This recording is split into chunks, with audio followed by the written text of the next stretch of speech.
Hello, I'm Gavin Hoey and you're watching Adorama TV, brought to you by Adorama, the camera store that has everything for us photographers. And in this video, we're going to have a look at home studio essentials, beginning with the most basic sort of lighting you can get. One flash, just a bare speed light, one camera, one model. Let's see what amazing pictures we can take. So for our first setup, we need a model, and I've got one. Here we go. This is the lovely Freya. She's going to be modeling for us today, and we're going to start with about as basic as it gets. One flash just pointing straight at the subject. First thing I need to do is figure out the exposure. So I'm using my little flash meter here, and I'm just going to pop this underneath your chin, pointing back at the flash, and that tells me a flash exposure of f10. Now we could tweak the lights to get an exposure that is higher or lower, but f10, that's absolutely fine. So I'm going to choose f10. I'm on 160th of a second shutter speed, ISO 100. Let's take a shot. Okay, here we go. And just turn your shoulders a little towards the light for me and look back at me. Perfect. Okay, so we get a picture that is correctly exposed, but that shadow. The shadow in the background is very unflattering. You see, these bare flashes produce what's known as hard light, and you can see that by seeing the shadow behind that has a very defined edge. Now we can do much better than this, and it's really simple. All we need to do is stop pointing the flash directly at Freya and point it at the roof. We've got a lovely white roof here, and it's not very high being a home studio, so I can bounce the light directly off the roof. Okay, so let's just pop this underneath and take a meter reading. And I'm getting a meter reading of f4.5. I'd like it to be a little bit more than that, so let's just increase the power of my flash, and I can do that remotely here. So let's go for around about a stop more or thereabouts. We'll take a test picture, and I'm up to f8.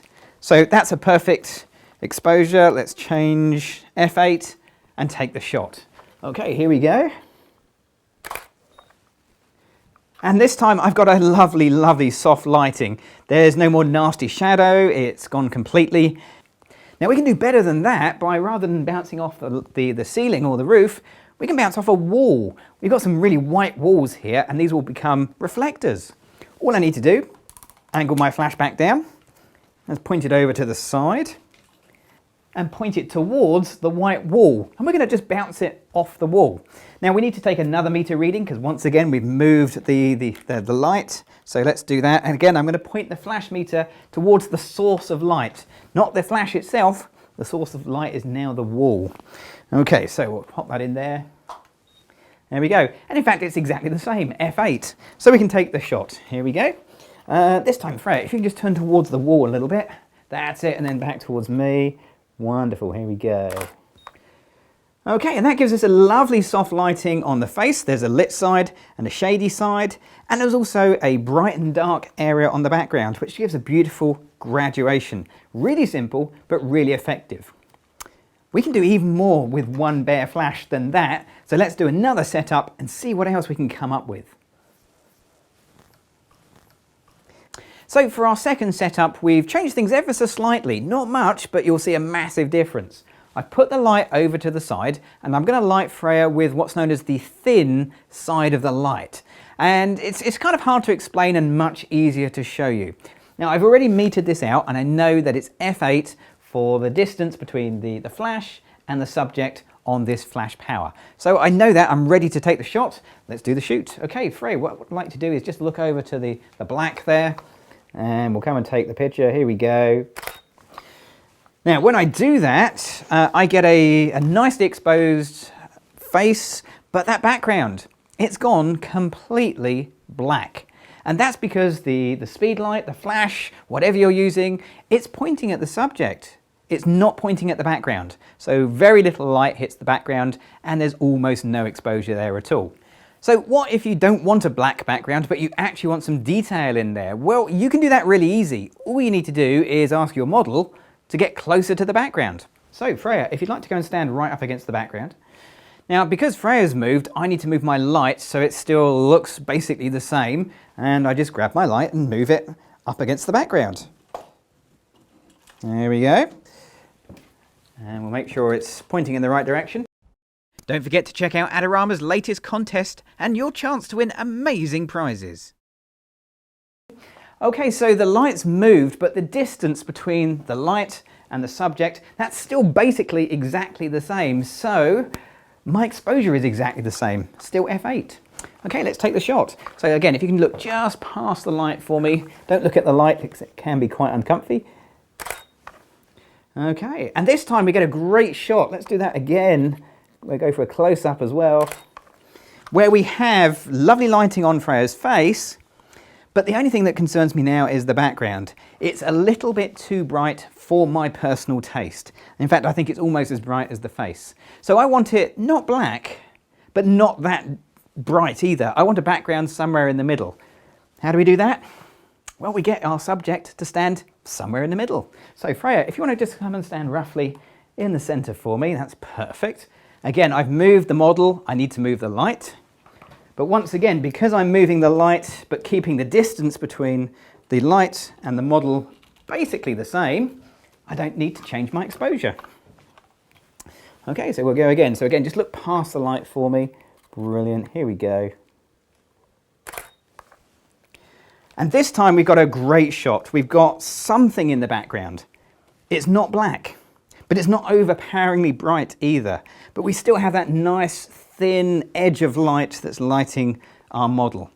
Now that's the basic idea, and what I'm going to do now is take that basic idea and just push it a little bit further by doing a mini studio session. So we're going to change things around a little bit here, but we're going to keep the lighting basically the same, and let's see what amazing pictures we can come up with.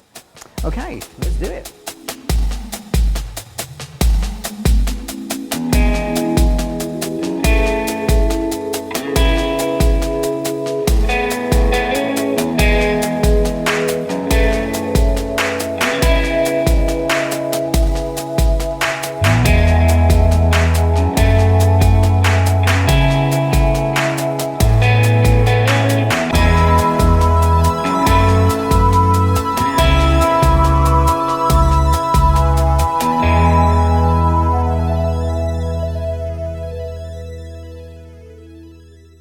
So there we go, that was a really great fun shoot. Did you enjoy that?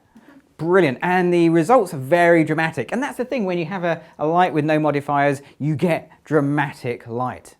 Now what we want you to do is to have a go. Don't just watch the video, try it yourself. And we've made a special gallery where you can share your shots. You'll find the link below. Now all I need to do is to get my favorite picture into Photoshop, and we'll do a little bit of a Photoshop edit right now. So I've already done a little bit of a basic edit inside of Camera Raw, but there's two standout looks of this image that I want to show you. The first one is the toning, and the second one, a little bit less obvious, it is the cropping, or at least the extended size of the background. We'll come to that in a minute. Let's start with the toning. So inside of Adobe Camera Raw, I'm going to find the split toning option, and then I'm going to target just the shadows because it is mostly a low-key image. And I'll start with the saturation. And it's an odd thing to begin with, but you have to start with some saturation before you see any changes to the hue slider. And I want to go with a sort of a greeny, maybe bluey type color, so we're going to go somewhere about the middle 185s, somewhere in that area. Now that affects the whole picture, and I'd actually like some of the original warmer color to return to Freya's face. So let's choose the adjustment brush, and I'll increase the color temperature a little bit. And maybe whilst I'm here, I'll pull back the clarity so it's not quite so gritty and contrasty on her face, because that's the sort of thing you get from a hard single light source. And something like that. Maybe we'll just put a little bit of tint in there as well, just to balance everything up. Okay, so that works quite well. If you spill over the edges, just grab the erase option, and with a small hard brush, you can just erase back to tidy that up. Right, let's click on the open button, and we'll open that back into Photoshop. Now there's a couple of other areas to fix here where we've got my assistant's arms, so let's go grab the patch tool, and I'll carefully draw, well not carefully, I'll roughly draw around the arms, and we'll go find an area to patch that with, something like that. And then we've got a hairdryer here to put some movement the other side of the hair, and again we'll go patch that there. And of course we can't forget the cord for the hairdryer as well, so let's lose the selection and we'll just go and very quickly draw over the cord as well, just to tidy things up. And again, small studios, these things tend to happen. But perhaps the biggest problem with a small studio is the size of your background that you can use. In this case, I'm limited to about 2.5 meters in length, And what I'd really like is the impression of a really huge background, or at least bigger than I've got in reality. And to do it, we'll use a little Photoshop trick.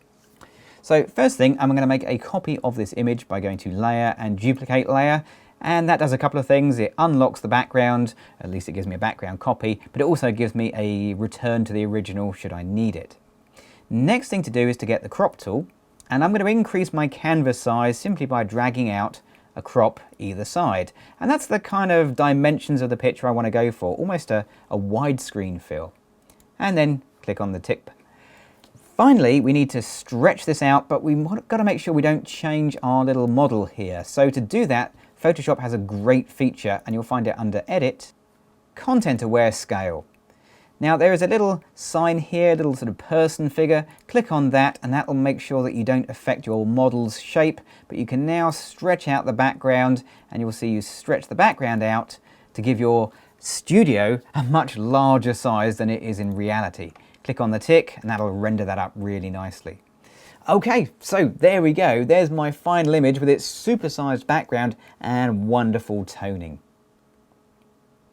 Now, if you've enjoyed this video and you want to see more from myself and the other amazing presenters here on Adorama TV, you know what you've got to do. You've got to be clicking on the subscribe button. I'm Gavin Hoey. Thanks for watching.